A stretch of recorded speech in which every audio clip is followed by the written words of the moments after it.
Ողջույն։ Այսօր մամուլի ասուլիս էր Երևանում հայտարարված, որին մասնակցում էին Ֆրանկֆուրտում գործող Ցեղասպանության հակառակորդների միության ազգությամբ թուրք եւ քուրդ ղեկավարներ։ Թեման այն էր, որ Թուրքիան կարող է ապագա ունենալ միայն այն դեպքում, եթե ճանաչի ցեղասպանությունը եւ կատարի հատուցում։ Հայաստանում այս օրերին անցկացվում է ցեղասպանագիտության շաբաթ միջոցառումների շարք, նվիրված հայոց ցեղասպանության 110-րդ տարելիցին։ Մասնակցում են հայ եւ միջազգային փորձագետներ, ցեղասպանագետներ, պատմաբաններ եւ գրողներ։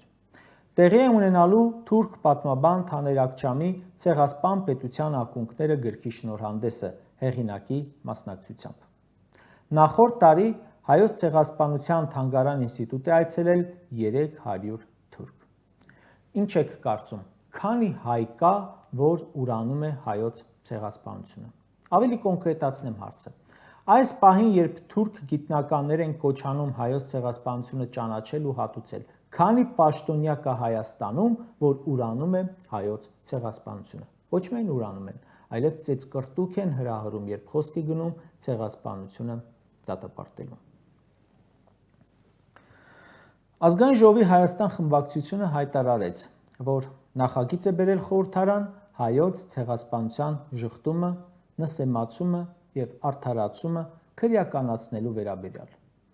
Այդ հայտարարությունից շատ կարճ ժամանակ անց Ազգային ժողովի նախագահը սկսեց բորբոքել, թեժացնել նիստը ու տեղի ունեցավ քաշքշուկ։ Ընդհանրապես, Ազգային ժողովի նախագահը որպես սադրիչ աշխատելու համար շատ հարմար դիրքում է։ Նա նստած է Ազգային ժողովի բարձր կետում, ունի թիկնազոր, ունի Ազգային ժողովի անվտանգության աշխատողներ, որոնք եւս իրականում իր թիկնազորն են, եւ ամեն անգամ ընդդիմադիրների ելույթներից հետո ռեպլիկներ է անում, վիրավորանքներ, ամբաղ-զամբաղ խոսում է, սադրում է, որովհետեւ մեկ է, ինքը շատ պաշտպանված է։ Նախկին իշխանության մեջ կային մականունավորներ, վատ համբավ ունեցող падգամավորներ, որոնց անունը իսկ նշանակում էր, որ եթե այսինչ տեղում կան, ուրեմն բորբոքել չի կարելի, տուրու դմփոց են սարքելու։ Սեյրան Սարոյանը օրինակ, երբեմն ասում էր, չէ՞, եթե այսինչ բանը ես ու Շմայսը անեինք, հələ ուրիշ բան բադուկ։ Հիմա հեղափոխությունից հետո այս տղերքը, որ նախկիններին հռչակել են կրիմինալ, իրենց խեղճ հարիվ, սկսել են անընդհատ պատմությունների մեջ ընկնել։ Այսօր Ալենը բորբոքեց իրավիճակը, ու որ ամենախնդալուն էր, բորբոքվածների մեջ տեսա Վահե Ղալումյանին, տեսա Կոնջորյան Հայկին, Մկրտչյան Արենին եւ այլոց։ Վահե Ղալումյանը 50 տարեկան տղա է։ 50 տարվա առաջին 46 տարին գլուխը կախ ապրում էր իր համար։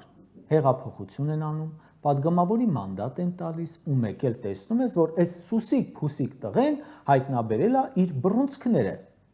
Ես որ ամեն օր լրատվության մեջ եմ, այն հեռավոր 2000-ականներից առաջին անգամ Վահե Ղալումյան անուն ազգանով մարդու մասին իմացել եմ 21 թվականի օգոստոսին Ազգային ժողովում ընդդիմության վրա հարձակվելիս։ Որ Ալեն Սիմոնյանը խոսել գիտի, սենց բորբոքվել գիտի, առաջին անգամ իմացել եմ գիտեք երբ, Ազգային ժողովի փոխնախագահ եղած ժամանակ։ 45 տարեկան այդ տղուն առաջին անգամ Ազգային ժողովի փոխնախագահ ժամանակ իմացել, որ գոռալ գիտի, ձենը բարձրացնել գիտի։ Ես առաջին անգամ Ազգային ժողովի նախագահ եղած ժամանակ իմացել, որ ոչ միայն նրա թուքը բերանում չորացած չէ, այլև թքել գիտի։ Մինչև այդ ոչ մի բանով աչքի չընկած այդ տղուն պաշտոն են տալիս, մեկ էլ հոպ ակվարիումից սկսում է դուրս գալ ու պարզվում է, չէ, ինչ որ խուլիգանություն է անում։ Արեն Մկրտչյան անուն ազգանունը առաջին անգամ իմացել եմ 2018 թվականի ամռանը, երբ գեներալ Մանվել Գրիգորյանի դեմ ինչ որ բեմադրվեց։ Ասացին նա է մոնտաժել այդ տուշոնկաշոուն։ Այս տղեն, որ այս թվարկածներից ավելի սուսիկ-փուսիկ էր, այսօր պարզվում է կռվի թամադա է։ Իրեն էլ իբր բռնում են, որ իբր հանկարծ չգնա հոշոտի։ Մի 2 տարի առաջ էլ ոստիկաններով շրջապատված Ալավերդու քաղաքապետարանում էր կայանում։ Մի հատ կարող եք ասել, թե ոնց է լինում, որ ոչ մեկս ձեզ չենք ճանաչում, կամ ճանաչում ենք որպես խելոք, մելոք տղա, մի հատ падգամավորի մանդատ են տալիս, մեկ էլ հոպ 4 տարում ավելի շատ ծեծկռտուքների մեջ եք հայտնվում, քան նախկին մականունավոր падգամավորները նախկին 6 գումարումների խորհրդարանում ու գերագույն խորհրդում միասին վերցրած։ Սա նշանակում է, որ այդ ձեր դուխը ձեր պաշտոնն է ու հենց դուք ձեր զարդը, այսինքն մանդատը կորցնեք, մեկը կվերադառնա իր ճանշինը, մեկը հետ կգնա սպորտային մեկնաբան, մեկը էլ ասենք հետ կմտնի ակվարիումի մեջ, եթե որևէ տեղ պատրաստ լինեն հետ ընդունել իհարկե։ Հիշեցի լուսահոգի Վահան Հովհաննիսյանի խոսքերը, ուղղված այն ժամանակ հանրապետական իշխանություններին, բայց ի տարբերություն հանրապետականների, որոնք այսօր սովորականի պես կարողանում են փողոցում քայլել, գործունեություն ծավալել, դուք իսկականից չեք կարող ձեր դալաններով ներս մտնել։ Պատկերացնում եք, իշխանափոխությունից հետո Արեն Մկրտչյանի վիճակը իր հայրենի Ալավերդիում, երևի չկարողանալու անգամ իր բնակարանից դուրս գալ։ Վահե Ղալումյանն անընդհատ ընկնելու է խնդիրների մեջ, թաղեցիներն անգամ ձեռքով բարև չեն տա։ Ալենը ընդհանրապես կարծում եմ այս երկրում չի ապրի։ Լավ, ինչու է կպմբորբոքվում հայոց ցեղասպանությունը քրեականացնելու օրենքի նախագծի վերաբերյալ։ Տպավորություն ունեմ, որ ուղիղ կապ կա Հայաստանի եւ Թուրքիայի խորհրդարանական իշխող թիմերի միջև ու այնտեղից պուլտը սեղմում են ազգային հարցերի վերաբերյալ ընդդիմության նախագծերի դեպքում։ Հայոց ցեղասպանության շղթումը քրեականացնելու մասով կան տարբեր կարծիքներ։ Օրինակ, կարծիք է, որ ամոթ է, որ ցեղասպանություն ապրած երկիրը ունի ցեղասպանության շղթումը քրեականացնող օրենք։ Այսինքն կա, բայց անատամ օրենք է։ Կան մարդիկ, այդ թվում ես, որ կարծում ենք պետք է մենք ապրեինք այնպիսի միջավայրում, որ նման օրենքի կարիքը չլիներ,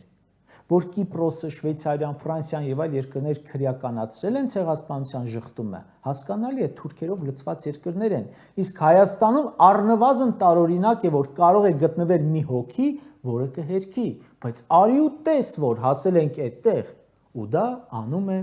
իշխանությունը։ Հայաստանի Հանրապետության քրեական օրենսգրքի 136-րդ հոդվածով ցեղասպանությունը կամ